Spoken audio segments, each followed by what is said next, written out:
У нас нет вопросов. Все даже все думают. Нет, а скажите, когда будет? 16 декабря, парк Сокольники, 15 открывается каток, вся новогодняя история, 16 декабря, кроме того, открывается еще наше мероприятие, ну, кроме ярмарок с оленями, там олени с саночками, чтобы подарок, еще будут концерт, всякие танцы, мастер-классы и прочие разные истории. Нет, конечно, это все не в парке, не в сугробах, это в павильоне все будет происходить, так что тепло будет, вкусно, удобно, уютно, солнечно. Что вы еще делаете?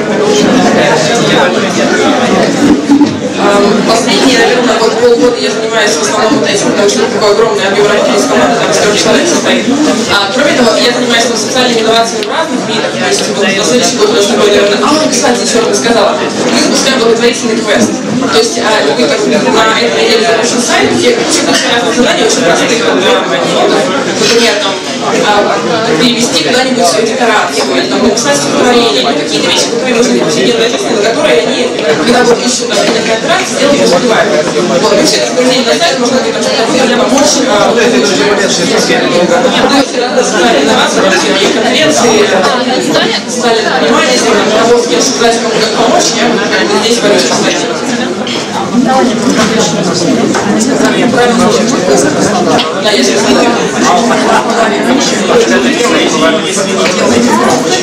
Да, я я из Краснодара уехала 9 лет назад, то есть, ну нет, сейчас я в Москве, но у нас очень много из регионов ребят писали, там всякие Челябинск, Ярославль и прочее. Мы хотим у себя тоже называть историю Вышнего базара. Я думаю, что в следующем году гораздо будет больше городов, то есть мы радостно помогаем, мы вам делимся всеми материалами и так далее. И Краснодар здесь тоже будет присутствовать. Как связаться? Можно подойти ко мне в визитке с собой, либо есть сайт www.bizbazar.ru, и там есть все контакты, в том числе мои мобильные.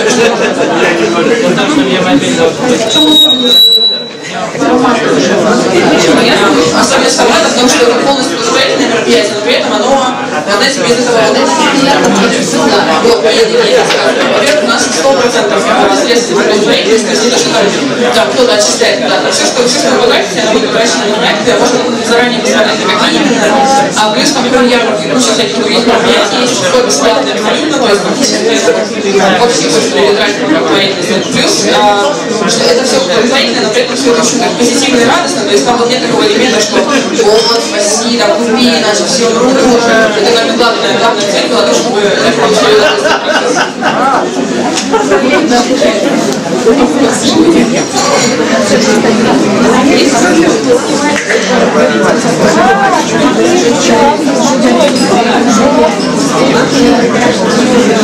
Ну, понятно, что те, кто человек работает, у нас есть какая-то зарплата, это нормальная история, когда у менеджеров фонда благотворительных проектов есть нормальная зарплата, потому что иначе все будет классно. У нас модель очень интересная всего этой истории. То есть, так как на мероприятие приходит больше 7 тысяч человек, это известная коммерческая компания, которые предлагают какие-то бренды и услуги для массовой аудитории. Что означает, что они говорят, что окей, классно, мы здесь свою продаем, тут такого нет, а вот это делают благотворительный проект. То есть у нас нет никакой прибыли, вот, но много уходит. В этом плане человек гораздо более устойчивый, чем